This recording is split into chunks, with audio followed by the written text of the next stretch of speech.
पूरी देखो, पहले वीडियो बात करेंगे। क्या कहा गया? संभल कराम गुख्य सबराहमणय सगहा तमन भवन विष्णु यशशा कल की प्रादुर्भविष्यति। इसी यहाँ पर इस मंत्र में है शंभले विष्णु यशशो गरे प्रादुर्भवामहम शंभल कराम गुख्य सबराहमणय सगहा तमन भवन विष्णु यशशा कल की प्रादुर्भविष्यति। हिंदुओं के यह अकीदा है कि कलयुग में अंतिम अवतार आने वाला, आखिरी अवतार, यानी आखिरी विष्णु जी अवतार लेंगे, आखिरी, उसके बाद कोई अवतार नहीं आएगा। उन्होंने तहकीक शुरू की, कह रहे यहां तो कोई हिस्ट्रिकल मंदिर है ही नहीं जो वहां पर अवतार अवतरित लेंगे। अवतर मतलब आसमान से जमीन पर उतरना। भले श्री रामचंद्र जी ने हनुमान को कहा है कि नमाज पढ़ो, साष्टांग करो, प्रथमादारका जीवादियोदियन मुजियते तृतीयानन कोडला कार्य चतुर्थदेव चंद्र का पंचम बिंदु संयुक्ता। तो श्री रामचंद्र जी ने हनुमान को साष्टांग करने की परमिशन दी। 100 अष्टांग 8 अंग से भक्ति करना। 8 अंग से भक्ति कैसे होगा? सूर्य नमस्कार में तो होगा नहीं, जय हनुमान ज्ञान गुण सागर पढ़ने में तो होगा नहीं, ओम भूर्भुवस्सुवः पढ़ने पे तो होगा नहीं, मंदिर में जाकर माथा टेकेंगे तो भी नहीं होगा। हाँ, जब नमाज पढ़ेंगे तो 8 अंग जमीन पर टिकता है। जब नमाज पढ़ते हैं, सजदे में जाते हैं, 8 अंग टिकता है। पेशानी, नाक, दोनों हाथ, दोनों घुटने और दोनों पैर के अंगूठे, 8 हुए कि नहीं है? 100 अष्टांग प्रथमादारका जीवादियोदियन मुजियते बैरक है। तो उन्होंने कहा कि भाई अब जब विष्णु जी आएंगे तो कहां आएंगे, अवतार कहां लेंगे?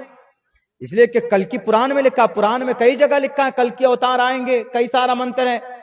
वो एक तो यह है अज्ञान हेतु किरत मोहम्मद अंधकारम नाशम विदायम हित दोदयत विवेक वैदाहम मित पुरुष महानिमादित्यो वरुण तपस्य प्रस्तात् अहमिद्धि पृष्ठुति मेगा मर्तस्य जगरंबा सूर्या जाने। बहुत सारे हैं मंत्र, बहुत सारे। नराशन संवाजनम वाजन निषेधीरम पूषणम सन्मैरी भे रथम न दुर्गा दवसवा सुदानवो विश्व सम्मातरो आंसो निस्पिपर्ता।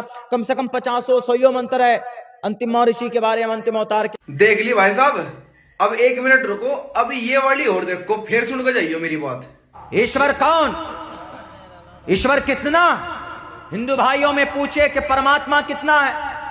एक ही परमात्मा, एको देवा सर्वभूतेषु गोड़ा, परमात्मा एक है। मुसलमानों से पूछे खुदा कितने हैं? एक कुल हो अल्लाहु अहद अल्लाहु समद लम यलिद वलम यूलद वलम यकुल लहु कुफुवन अहद।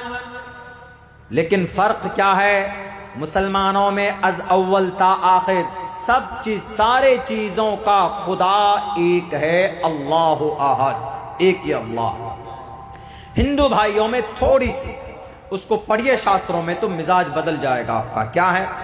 त्रिदा भिन्नो हम विष्णु ब्रह्म शिव हरारिया गुण न सिकलो हम सदा हरे एकम सद विप्रा बुधा वदंती।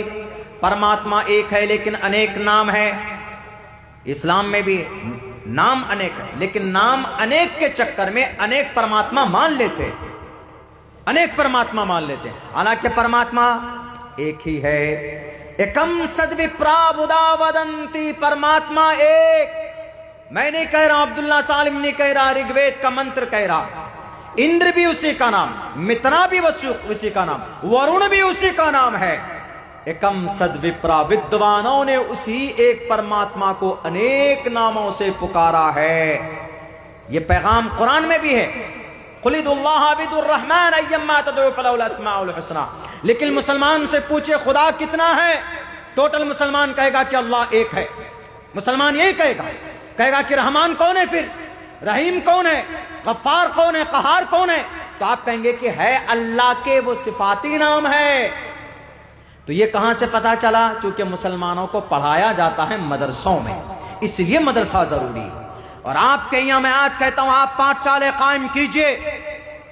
हर गांव में पाठशाले होना चाहिए, हर ब्लॉक में और हर डिस्ट्रिक्ट के अंदर में एक शास्त्रीय ग्रंथ को पढ़ाने के लिए निजाम होना चाहिए। तब देखिए गलतफहमी दूर होती कि नहीं होती।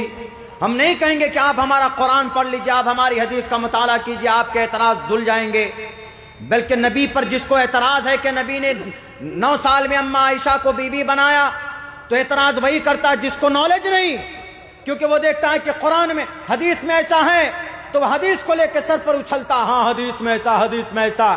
लेकिन ग्रंथ में भी मौजूद है। एकम एकविंशति वर्षावा सप्रा वर्षावाप्नुयात। 21 बरस का लड़का 7 बरस की लड़की से विवाह कर सकता है। लेकिन कानूनी एतबार से अब नहीं कर सकते। लेकिन मजहबी ग्रंथों में इजाजत है, मुसलमानों की शरीयत में इजाजत है कि नाबालिग माँ बाप, नाबालिग बच्ची बच्चा लड़का लड़की के माँ बाप उसको इजाजत दें, उसको इजाजत कि अगर वो अपनी उससे बच्चों के निकाह पढ़ लें, उसके पेरेंट्स, तो निकाह माना जाता है। या लड़का लड़की बालिग होने के बाद में निकाह पढ़ ले तो निकाह वैलिड है गवाहों की मौजूदगी में। ऐसे हिंदू धर्म में है कि कब विंशतिवा सप्रा वर्षा वापनुयात, अगर 21 बरस का लड़का 7 बरस की लड़की से विवाह कर ले तो जायज है, महाभारत में कही गई।